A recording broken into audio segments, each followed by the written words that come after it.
C'est en gare de Forrières que l'on démarre cette deuxième étape de la balade de l'été, une étape qui va nous mener jusqu'au village de Grupont. Entre Forrières et Grupont, ce sont 15 km que nous allons parcourir. Notre itinéraire sera rythmé par des passages dans les villages de Masbourg, Mormont et Awen.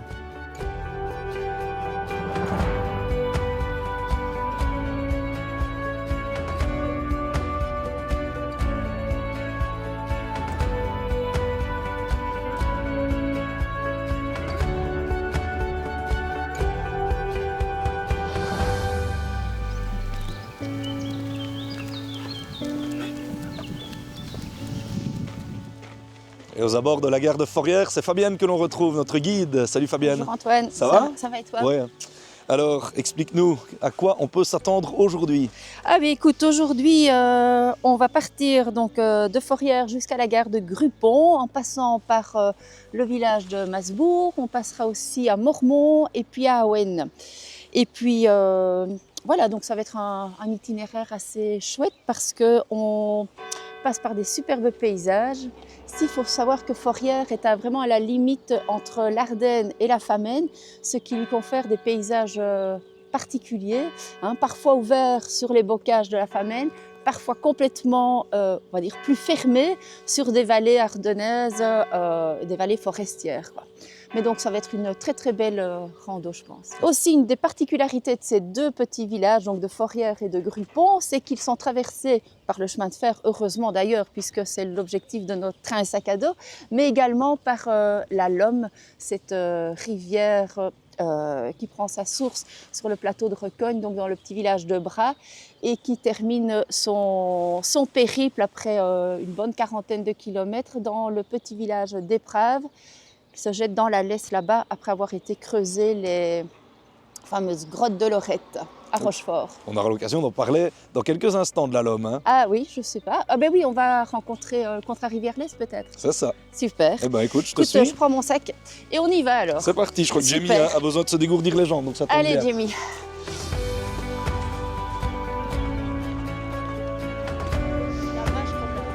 Ouais, la vache.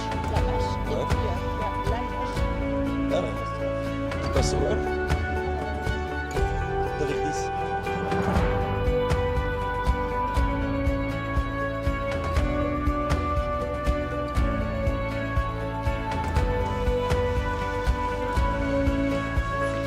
Hop. Ouais.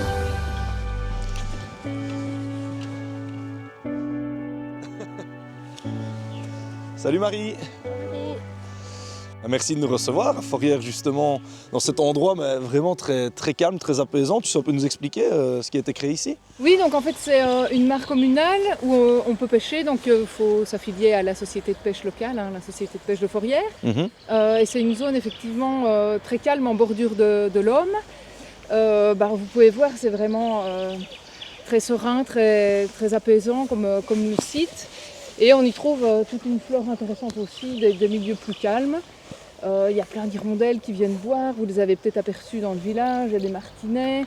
Donc c'est vraiment une ressource d'eau intéressante. Et vous avez peut-être aperçu aussi, on a placé un panneau avec la société de pêche locale dans lequel on rappelle les bonnes pratiques. Donc ne faites pas trop de bruit, respectez les autres usagers, reprenez vos déchets.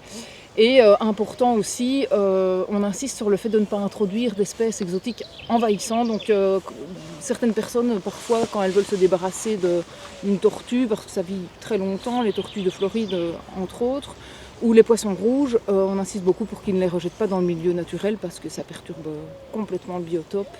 Et ça a des conséquences sur la faune indigène. C'est ça.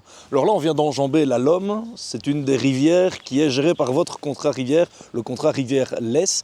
Qu'est-ce que tu peux nous dire sur cette Lomme? C'est quoi un petit peu l'identité de cette rivière? Mais donc, comme l'a dit Fabienne, elle prend sa source sur le plateau de Recogne en Ardennes.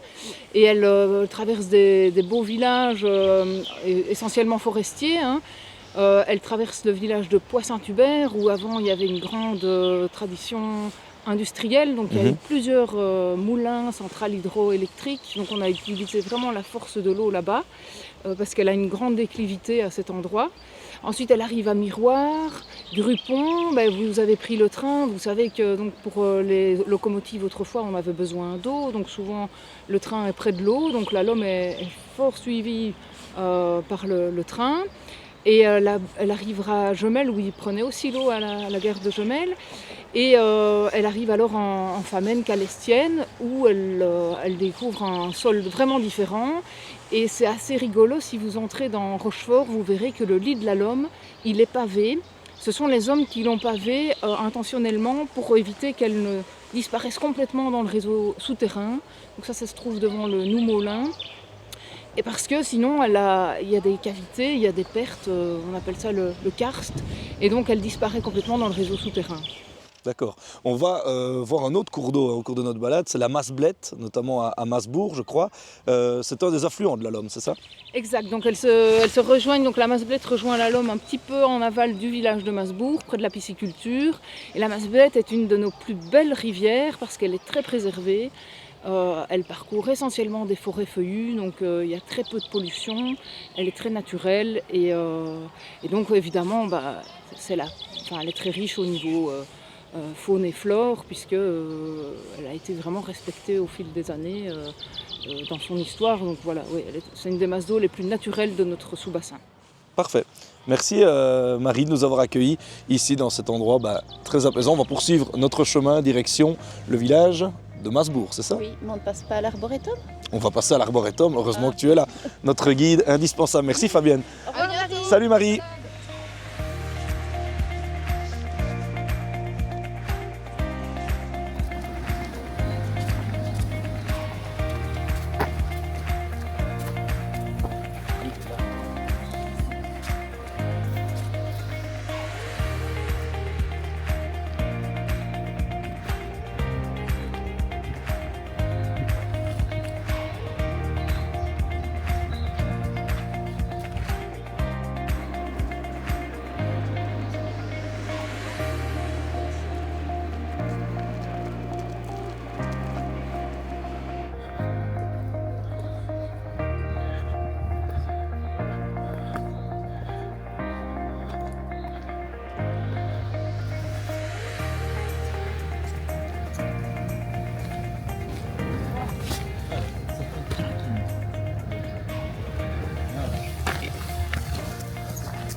Regarde, on voit déjà bien la vue sur Forrières. Hein. Ben oui, justement ici on est dans l'arboretum, il fait partie de l'itinéraire bis, hein. On n'est pas Oui, sur l'itinéraire c'est qu'on ça. est censé emprunter, mais ça valait la peine de Oui. faire un petit détour. Tout à fait. En fait, train sac à dos, c'est Grupont-Forrières, soit avec un itinéraire de 15 ou de 32. Ouais. Mais je trouvais que c'était intéressant de passer quand même par l'arboretum parce que c'est un endroit assez sympathique à proximité comme ça de Forrières. L'arboretum date de début du siècle dernier, donc il a été créé en 1900 et quelques, je ne sais plus trop.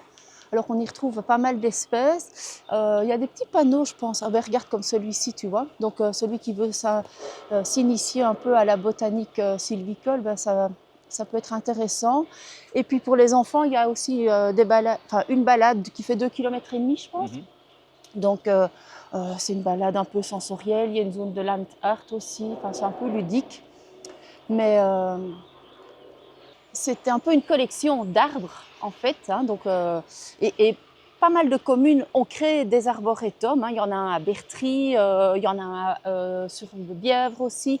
Et tout compte fait, à l'heure actuelle, ça pourrait devenir des laboratoires scientifiques pour étudier finalement les menaces liées au réchauffement climatique. Regarde ces Douglas, ils ont l'air en pleine forme. Retourne-toi et regarde nos chênes, le dépérissement dans les chênes lié au réchauffement climatique. Et c'est comme ça partout, tout dans le coin de Rochefort, autour du parc royal, Sirmion, etc. tous les arbres, tous les chênes sont en train de dépérir liés à la sécheresse, quoi. Donc c'est une manière d'étudier un peu la résilience des espèces. Tout à fait. Enfin, après, moi, je me dis que ça pourrait devenir, ça serait intéressant en tous les cas que ça serve, finalement de lieu d'étude pour les scientifiques.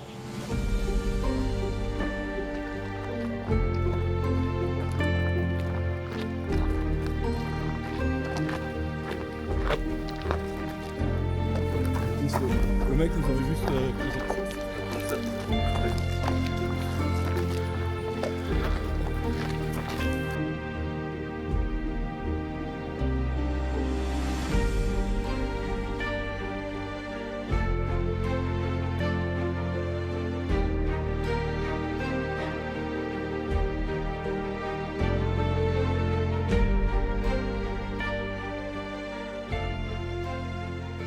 On se rapproche de Masbourg, Fabienne. Oui. Et ici, on peut contempler un des nombreux points de vue répertoriés sur la carte. Mais oui, c'est exact. Avec en face de nous, on voit en face de nous, là-bas, le village de Nassogne. D'accord. Et c'est le genre de paysage que j'apprécie vraiment beaucoup parce qu'en fait, tu vois qu'il y a une richesse au niveau des haies. Et on a parfois tendance à l'oublier, mais les haies, elles ont un rôle écologique très important, quoi. Ce sont vraiment des couloirs, ce qu'on appelle des couloirs écologiques pour de nombreuses espèces, comme les chauves-souris, les insectes ou les oiseaux migrateurs qui reviennent d'Afrique et qui se nourrissent des insectes qu'ils trouvent dans les haies. On le disait, sur cet itinéraire, il y a quand même quelques points de vue qui sont du type de celui-ci. Il y en a quelques-uns, oui, qui sont... Donc c'est un itinéraire qui est assez riche en paysages. Hein. Regarde le nombre de pictogrammes qui illustrent mon propos. Mmh. Et donc ici, on est encore sur un paysage ouvert. Mais après ça, on va aller sur un paysage beaucoup plus forestier, puisqu'on sera au-dessus de la vallée de la Masblette. D'accord. Ça va ? La Masblette qu'on va rencontrer à Masbourg. Hein. Qu'on rencontrera à Masbourg, effectivement, et encore à d'autres endroits sur notre itinéraire. C'est la fameuse rivière dont Marie a parlé tout à l'heure, qui était si riche. Ça va. Ça va ? Donc on continue dans cette On direction. par là, et puis à gauche. Ça va, je te suis. Bien, Jamie.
Bon, on va passer la Masblette. La Masblette à Masbourg. À Masbourg, oui. Tu connais l'origine du nom Masbourg ? Non. Mais Masbourg, ce serait celtique en fait. Ok. Mas vient de maison et bourg pour source. Ok. Donc, ce serait maison de la source. Il y avait une Voilà. source ici à une certaine époque. Sans doute. Sans doute, je n'en sais rien. Et donc ça, c'est la Masblette qui se jette dans la Lomme. Comme on Hein, nous a dit comme tout on à l'heure. est- ouais. Voilà, comme on nous a dit tout à l'heure, oui. Voilà. Un Masbourg. village avec pas mal de maisons très typiques. Hein. Ah oui, oui, c'est un tout petit village ardennais encaissé dans une vallée comme ça. On voit bien la pierre. Hein. La pierre est vraiment typique du grès schisteux comme ça. Mhm. Voilà, il y a quelques belles restaurations. Il y en a qui sont parfois un peu moins réussies, mais un ancien four à pain, là, t'as vu? Ouais. Magnifique, hein. Ce sont des petits villages où il fait bon vivre. On aurait dû Dans prendre un nos pâtons. calme, Hein. oui. Il y a pas mal de maisons avec des colombages aussi, c'est toujours agréable à À observer. regarder, oui, oui. Et quand ils les conservent, qu'ils les restaurent, c'est chouette. Hein.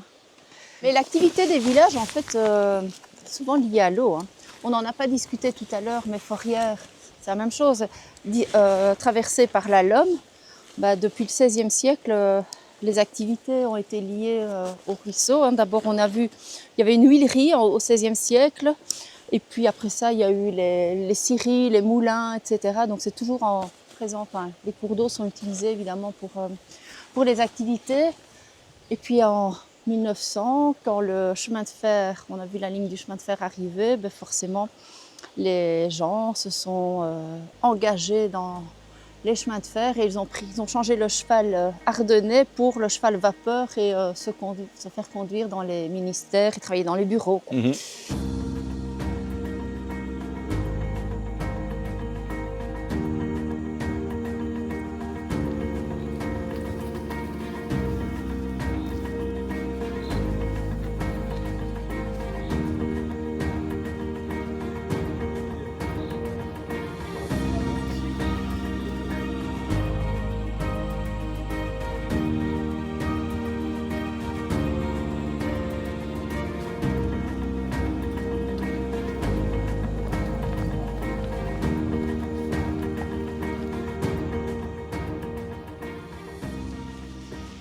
Un petit passage dans le village de Mormont, ça ne fait pas partie de l'itinéraire en tant que tel. Enfin, un petit crochet, mais ça vaut la peine. Hein. Ah oui, Mormont est un beau petit village. L'itinéraire, normalement, passe là sur le dessus.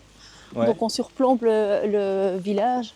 Mais voilà, ça vaut vraiment la peine parce que c'est un petit village typique qui domine la Masblette, hein, donc le ruisseau qu'on a quitté à Masbourg Mhm. et qui alimente le fourneau Saint-Michel qui est là en contrebas. D'accord. Voilà. Mais on va rejoindre très très vite l'itinéraire. À nouveau, des maisons à colombage, des maisons qui se restaurent un peu partout. C'est un petit côté bout du monde comme ça. Tu vois, ça, on a l'impression d'être ailleurs, tout simplement. Et on a vu une croix à l'entrée du village, c'est pas la première qu'on voit. Hein. Non, parce qu'en général, souvent on implantait des croix aux entrées des villages, dans les carrefours, et c'était pour protéger les habitants. D'accord.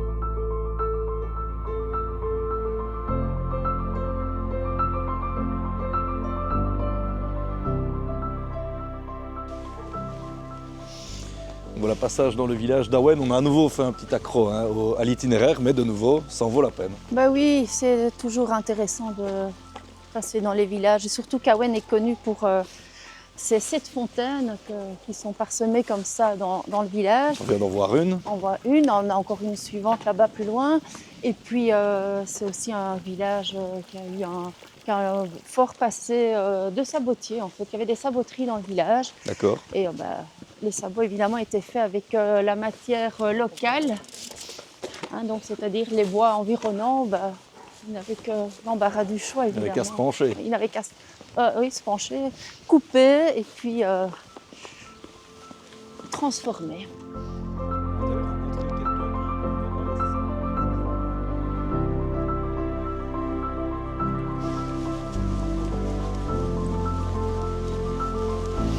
Viens, Jim.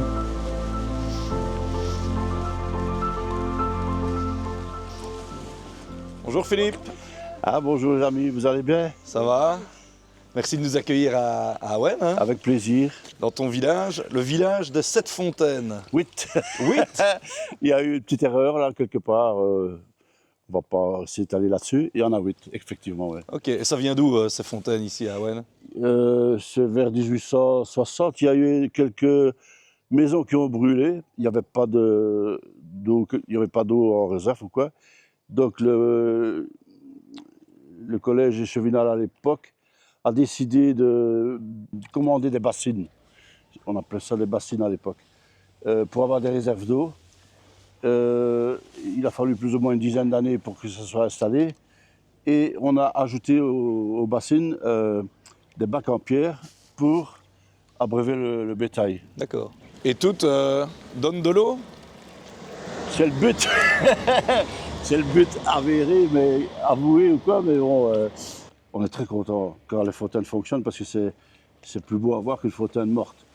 Une fontaine qui n'a pas d'eau, elle est morte. On en a 3 malheureusement qui ne sont pas en état. Et c'est de l'eau potable? L'eau potable, oui. C'est unique en Belgique d'avoir 8 bassines comme ça. C'est un patrimoine exceptionnel. Ça vaut la peine de le garder, quoi. Et on dit aussi que c'est le village des sabotiers, Awen. Pourquoi? Vers 1840-45, la saboterie a commencé ici à Awen. Parce qu'on avait des forêts de bouleaux et de hêtres. Et en 1900 par là, c'est la plus grande production de la province du Luxembourg. Et on a même eu en 1903 une école qui était située là-bas. C'était unique en Belgique, donc l'école des sabotiers à Awen. Ouais. Et puis après-guerre, ça s'est terminé. Malheureusement, la chaussure a remplacé le sabot. Mais j'ai pas mal de vieilles personnes qui m'ont dit on allait à l'école en sabot, on glissait, et puis le sabot rencontrait un caillou, il se fendait. Enfin bref, des petits souvenirs. En tout cas, merci Philippe de nous avoir accueillis dans ton village d'Awen et de nous en avoir appris un petit peu plus sur votre patrimoine. Ouais, avec plaisir. À bientôt. Ouais. Merci. Hein.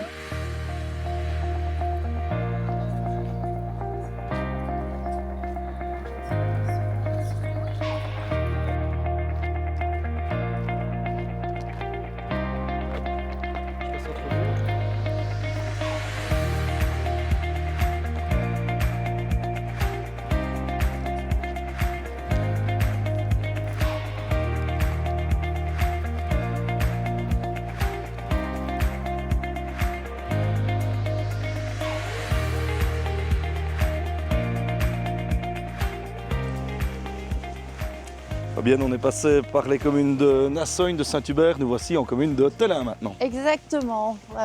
Il y a la gare qui t'attend, la gare de Gruppon. Gruppon qui est un beau petit village aussi, qui est traversé donc lui aussi par la Mazoulet et par la Lomme. Et nous voici avec Bake to Basics. Je ne sais pas si tu la connais, Christelle. Elle propose un produit tout à fait original et elle va nous en parler là tout de suite. Salut Christelle. Salut Antoine, salut Fabienne. Ça va? Oui, ça va et vous? La rando fut bonne? Très bonne, hein, ça a été. Oui, c'était bien, super. Voilà, merci de nous recevoir ici à Gruppon, un village que tu connais bien. Hein. Oui, tout à fait, parce que Gruppon fait partie de l'entité de Tellin. C'est un des villages de la commune de Tellin. Et donc ici, il y a quelques histoires et quelques monuments sympas à pouvoir admirer justement. Et parmi ces monuments, il y a la fameuse maison espagnole. Ah oui, cette fameuse maison qui est bien connue ici des villageois, en fait elle date du XVIe siècle et elle a été victime d'un important incendie à cette époque et donc elle a été reconstruite sous le régime du roi d'Espagne et des Pays-Bas. Et donc elle a gardé un peu cette touche au niveau architectural, c'est pour ça que c'est une maison assez typique à colombage. Et surtout, en fait, au XVIe siècle, en 1618, elle a connu la condamnation des sœurs Jamin. Et donc, c'est vraiment une histoire qui est bien connue ici. Les sœurs Jamin qui ont été condamnées pour sorcellerie. Et donc, elles ont été conduites au bûcher en 1618 ici à Gruppon. Il y a un parcours pédestre qui permet de s'imprégner de cette histoire, je crois, ici. Tout à fait, un parcours pédestre avec différents panneaux didactiques et donc vous pouvez en savoir plus sur l'histoire des sœurs Jamin ou des sœurs Gommettes, comme on les appelle aussi, en lisant les différents panneaux sur la balade. Alors Christelle et Fabienne, vous vous connaissez bien parce que vous avez des activités qui se rapprochent, hein. Toi avec Caprando et toi Christelle avec Back to Basics Adventure. Tu peux un peu nous expliquer le concept? Oui, tout à fait. Donc Back to Basics Adventure, en fait, c'est des micro-aventures à 2 pas de chez soi qui allient nature, gourmandise et en fait, c'est vraiment une invitation à ralentir le rythme. Ça, c'est vraiment important pour nous et à partager des valeurs. Et donc, on propose vraiment d'aller au cœur de la grande forêt de Saint-Hubert avec la découverte des producteurs locaux dans un sac à dos. Donc on a notamment les apérandos, comme on les appelle pour la saison estivale, mais on a aussi les randos raclette. On fait également des randos ginto pour les personnes qui sont amatrices de gin. Et puis on propose également différentes autres micro-aventures sur mesure personnalisées pour la journée. Alors, la météo laisse tenter une raclette, hein, Fabienne. Très bien. Raclette, oui. Mais je pense que tu avais autre chose de prévu. Hein. Ah oui, parce que c'est quand même la saison estivale. Donc on va partir sur l'apéro et donc avec pas mal de petites choses à grignoter et puis surtout une bière locale aussi. Ça va, ça me semble pas mal. Hein. Oui. Ça va. Bon, on te suit alors, Christelle. Parfait, je vous propose d'aller à un super autre endroit ici à Gruppon, juste à côté à la chapelle Notre-Dame des Pauvres, un endroit qui invite aussi à ralentir le rythme et à profiter. Super. On y va? On te suit. Super. Bien, Jenny.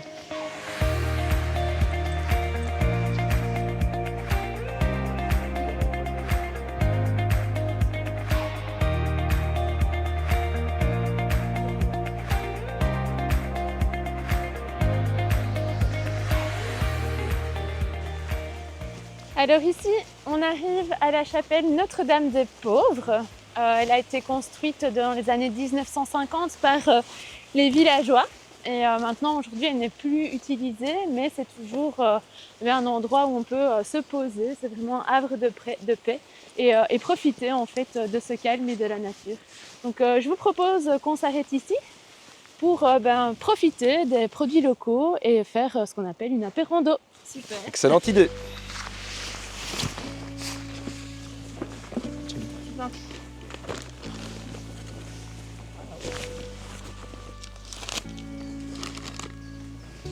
J'espère que vous avez faim.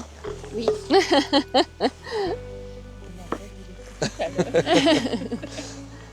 On va pas dire le contraire en tout cas.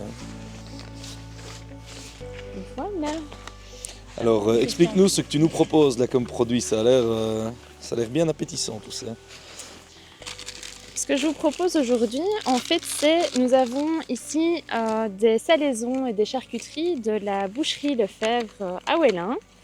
Donc c'est une boucherie qui est pas très loin d'ici et qui propose notamment toute une série de produits. Ils sont médaillés d'or pour une série de produits comme le saucisson d'Ardenne, le jambon d'Ardenne IGP. On a aussi du fromage, de la fromagerie d'Ambly. Le randonnée train et sac à dos passe justement par le village d'Ambly et donc ils produisent leur fromage là-bas et vous pouvez d'ailleurs visiter les ateliers. C'est pas le fromage italien ça? Ah Il est si. Ouais. Je vous propose également la bière. Alors la bière, c'est une bière de l'Esterny, juste ici à côté, qui est produite par Sylvain Renard, qui est microbrasseur et qui utilise du houblon de l'Esterny. Et donc il a développé 2 bières, l'Irnode et l'Andine. Et puis tous les autres petits produits, eh bien, c'est des produits belges, des produits locaux qui proviennent de l'épicerie Les Jardins de Catherine à Tellin. Et puis on a du pain, un super petit pain poivre et sel qui provient d'une boulangerie à Bure, également le village à côté, d'une toute jeune fille qui a développé sa boulangerie en sortant de ses études. Et donc voilà, aujourd'hui on a tous ces produits qui se complètent. Il nous tarde de bon. goûter tout ça. Hein. Allez, allons-y. C'est parti! Bien, merci Christelle pour cet apéro. Merci Fabienne de nous avoir menés à bon port. Et c'est avec donc une bière de l'Esterny que l'on se quitte. On se donne rendez-vous la semaine prochaine. Nous partirons vers la gare de Poix-Saint-Hubert. Merci à vous et santé! Santé. Santé!